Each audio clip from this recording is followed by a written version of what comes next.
আটার মধ্যে একটি ডিম মিশিয়ে এই নাস্তাগুলো একবার বানিয়ে খেলে বারে বারে খেতে ইচ্ছে করবে। ছোট থেকে বড় সবাই কিন্তু অনেক পছন্দ করবে। এভাবে নাস্তা খাওয়ার পরে অন্য কোনো নাস্তা খেতে ইচ্ছে করবে না, বারে বারে ইচ্ছে করবে এই নাস্তাগুলো খাওয়ার জন্য। কিভাবে এই নাস্তাগুলো আমি বানিয়ে নিলাম তাহলে সবাই ভিডিওটা শেষ পর্যন্ত দেখে যাবেন। আশা করি সবার কাছে ভালো লাগবে। বিসমিল্লাহির রহমানির রহিম। সবাইকে আসসালামু আলাইকুম। আমার আরও একটি ভিডিওতে সবাইকে জানাচ্ছি স্বাগতম। কেমন আছে সবাই? আশা করি যে যেখানে আছো সবাই ভালো আছো। আলহামদুলিল্লাহ আমিও ভালো আছি। চলে আসলাম আজকে আবার আরও একটি ভিডিও নিয়ে। আশা করি আজকের এই ভিডিওটা সবার কাছে ভালো। প্রথমে আমি একটি বাটি নিয়ে নিলাম। বাটির মধ্যে দিয়ে দিব 1 কাপ আটা। আটার মধ্যে দিয়ে দিব একটি ডিম দেওয়া হয়ে গেলে দিয়ে দিব 2 চামচ রান্নার রেগুলার তেল, দিয়ে দিব স্বাদ মতো লবণ, এবার দিয়ে দিব 1 চামচ চিনি। এবার সবগুলি মিশ্রণ ভালো করে এভাবে করে মিশিয়ে নিলাম। একটি চামচের সাহায্যে ভালো করে সবগুলি মিশ্রণ যখন মেশানো হয়ে যাবে, এবার অল্প অল্প করে পানি দিয়ে আটা ভালো করে মেখে নিতে হবে। ডিমের এই পরোটাগুলা বানিয়ে নিতে হলে এখানে অল্প অল্প করে পানি দিয়ে এই আটা ভালো করে মেখে নিতে হবে। এখানে নর্মাল পানি দিয়ে এই আটাগুলা মাখতে হবে। এখানে গরম পানি দিয়ে আটাগুলা মাখলে এই রুটিগুলা সুন্দর হবে না। এই আটাগুলা এবার হাত দিয়ে মেখে নিতে হবে, চামচ দিয়ে মাখলে হবে না। তাই আমি চামচটা সরিয়ে নিলাম। এবার আটাগুলা আমি হাত দিয়ে ভালো করে সুন্দর করে মেখে নেব। এই রুটি পরোটাগুলা এখন পর্যন্ত যারা বানিয়ে খাননি, এভাবে করে রুটিগুলা তৈরি করে খেতে পারেন। সবাই কিন্তু অনেক পছন্দ করবে। অন্য অন্য পরোটাগুলার থেকে এই পরোটাগুলা অনেক মজা হয় খেতে। এই আটা মাখতে হলে একটু সময় নিয়ে ভালো করে 2 থেকে 3 মিনিট পর্যন্ত আমি এভাবে করে মেখে নিলাম। মাখানো যখন হয়ে গেল, এবার আমি হাতের মধ্যে একটু তেল নিয়ে নিলাম। তেল নিয়ে আটাটারে আবারও ভালো করে মেখে নিলাম। মাখানো যখন হয়ে গেল, এই আটা রেস্টে রাখার কোনো প্রয়োজন নেই, সাথে সাথে রুটিগুলা তৈরি করে নিতে পারেন। আমি কিন্তু সাথে সাথে এই রুটিগুলা তৈরি করে নিব। এবার আমি বোর্ডের উপরে নিয়ে আবারও একটু ভালো করে মেখে নিলাম। মাখানো যখন হয়ে যাবে, এবার এগুলি ছোট ছোট করে পরোটা শেপ দিয়ে কেটে নিতে হবে। প্রতিদিন আমরা যে পরোটাগুলা তৈরি করি, এই ডিম পরোটা প্রতিদিনের পরোটার থেকে একটু মোটা করে তৈরি করতে হবে। এবার আমাকে একটি মিশ্রণ তৈরি করে নিতে হবে। আমি এই কাপটি নিয়ে নিলাম। কাপের মধ্যে দিয়ে দিব 2 থেকে 3 চামচ রান্নার রেগুলার তেল।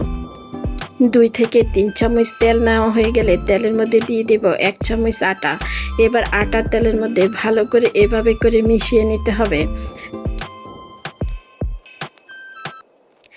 ভালো করে আটাটা আমি এভাবে করে মিশিয়ে নিলাম। মেশানো যখন হয়ে গেল, এবার আমি একটি রুটি তৈরি করে নিব। আমরা যেরকম করে প্রতিদিন রুটি তৈরি করি, ঠিক এভাবে করে রুটিটা তৈরি করে নিতে হবে। আমি কিভাবে এই রুটিগুলা তৈরি করলাম দেখে নিতে পারেন সবাই। ডিমের এই পরোটাটা একদম ভিন্নভাবে ভিন্ন স্বাদ আসবে। প্রথমে আমি এই যে একটি রুটি তৈরি করে নিলাম। এবার রুটির মধ্যে দিয়ে দিব যে আমি তেল আর আটা মিশ্রণ রেডি করলাম। এবার আটা তেলের মিশ্রণটা ঠিক এভাবে করে রুটির মধ্যে দিয়ে দিব। এবার আমি রুটির ভাঁজটা করে নিব। আমরা যেভাবে মোমো তৈরি করি, ঠিক একইভাবে করে এই রুটির ভাঁজটা করে নিতে হবে। একটি রুটি আমি এভাবে করে তৈরি করে নিলাম। ঠিক একইভাবে করে আমি আরও একটি রুটি তৈরি করে নিব। রুটিটা আমি প্রথমে একটু ছোট করে বেলে নিব। তারপরে আটা তেলের মিশ্রণটা ভিতরে দিয়ে দিব। দিয়ে আবার একটু ভাঁজ করে নিব। ভাঁজ করে আমি পরোটাগুলা তৈরি করে নিব। এই পরোটাগুলা সাইজে একটু মোটা হবে। এই যে আরও একটি রুটি আমি তৈরি করে নিলাম। এটা এবার আমি তেলের মিশ্রণটা ভিতরে দিয়ে এভাবে করে ভাঁজ করে নিলাম। ভাঁজ করা আমার হয়ে গেল। এবার আমি আবার উপর দিয়ে একটু আটা ছিটে নিলাম। ঠিক একইভাবে করে আমি সবগুলি পরোটা এভাবে করে তৈরি করে নিব। সবগুলি আমার রেডি করা হয়ে গেল। ঠিক একইভাবে করে আমি সবগুলি তৈরি করে নিলাম। এবার আমার পরোটাগুলা বেলে নিতে হবে। প্রতিদিন যে পরোটা তৈরি করি, ওই পরোটার থেকে এই ডিম পরোটাটা একটু মোটা করে নিতে হবে। তাহলে অনেক সুন্দর হবে এই ডিম পরোটাগুলা। আর খেতে কিন্তু অনেক মজা হয় এই ডিম পরোটাগুলা। একটা পরোটা আমার বেলা হয়ে গেল, একইভাবে করে আমি সবগুলি পরোটা তৈরি করে নিব। এভাবে করে আমি সবগুলি পরোটা বেলে নিলাম। আমার সবগুলি পরোটা বেলা হয়ে গেছে। এবার পরোটাগুলা ভেজে নিতে হবে। চুলার মধ্যে আমি একটি প্যান বসিয়ে দিলাম, দিয়ে দিলাম 1 চামচের মতোই তেল। এবার আমি একটি পরোটা দিয়ে দিলাম। পরোটাটা দিয়ে এপাশ ওপাশ করে হালকা করে একটু ভেজে নেব। ভাজা যখন হয়ে যাবে এবার আমি দিয়ে দিব তেল। তেল দিয়ে পরোটাগুলো আমরা যেভাবে প্রতিদিন পরোটা ভাজি ঠিক একইভাবে করে এই পরোটাগুলো ভেজে নিতে হবে। একটু লাল লাল করে পরোটাগুলো ভেজে নেব, তাহলে খেতে কিন্তু অনেক মজা হবে। ডিমের এই পরোটাগুলা মাংসের সাথে খেতে সবচেয়ে বেশি মজা হয়। আমার ভিডিওটা দেখতে দেখতে একটু পর্যন্ত আমার সঙ্গে কে কে এসেছো আমি জানি না। আমার সঙ্গে তোমরা যারা এসেছো একটি লাইক দিতে ভুলে গেছো, একটি লাইক দিয়ে দাও। আর এরকম সহজ সহজ নীতি নতুন খাবার রেসিপি পেতে এখনও আমার চ্যানেলটা যারা সাবস্ক্রাইব করোনি, আমার চ্যানেলটা সাবস্ক্রাইব করে দিয়ে রাখতে পারো। আমি যখন যে ভিডিও ছাড়বো তোমাদের কাছে নোটিফিকেশন চলে যাবে। সময় সুযোগ বুঝে আমার ভিডিওগুলো দেখে নিতে পারো। আর তোমরা যারা এই কাজটা করেছো তোমাদেরকে জানাচ্ছি অসংখ্য অসংখ্য ধন্যবাদ। কথা বলতে বলতে ভিডিওর মধ্যে অনেক কথা বলিনি। আমার ভিডিওর মাঝে আমার কথার মাঝে যদি ভুল হয়ে যায় তাহলে সবাই ক্ষমায় দৃষ্টি দেখবেন। একটা পরোটা আমি লাল লাল করে ভেজে নিলাম। একইভাবে করে আমি আরও একটি পরোটা দিয়ে দিলাম।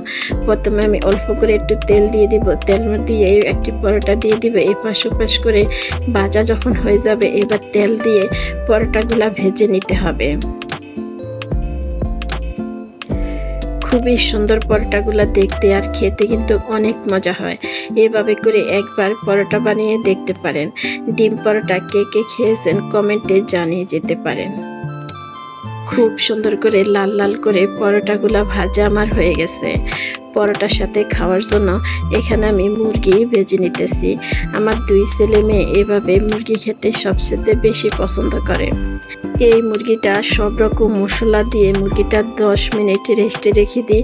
10 মিনিট পরে চুলার মধ্যে একটি প্যান বসিয়ে পরিমাণ মতো তেল দিয়ে এই মুরগিটা এভাবে করে ভেজে নিই। মুরগি ভাজার মধ্যে ক্যাপসিকাম এভাবে বড় বড় করে পেঁয়াজ কুচি দিতে পারেন, তাহলে মুরগিটা খেতে কিন্তু অনেক মজা হয়। আজকের এই সহজ নাস্তা রেসিপি আপনাদের কাছে কেমন লাগলো কমেন্টে জানিয়ে যেতে পারেন। লাইক দিতে ভুলে গেছেন যারা একটি লাইক দিয়ে দিবেন। আজকের মতো আমি এখানে বিদায় নিলাম। আপনারা সবাই ভালো থাকবেন, সুস্থ থাকবেন। দেখা হবে, কথা হবে পরবর্তী ভিডিওতে। ওই পর্যন্ত সবাই ভালো থাকবেন। সবাইকে আল্লাহ হাফেজ। আসসালামু আলাইকুম।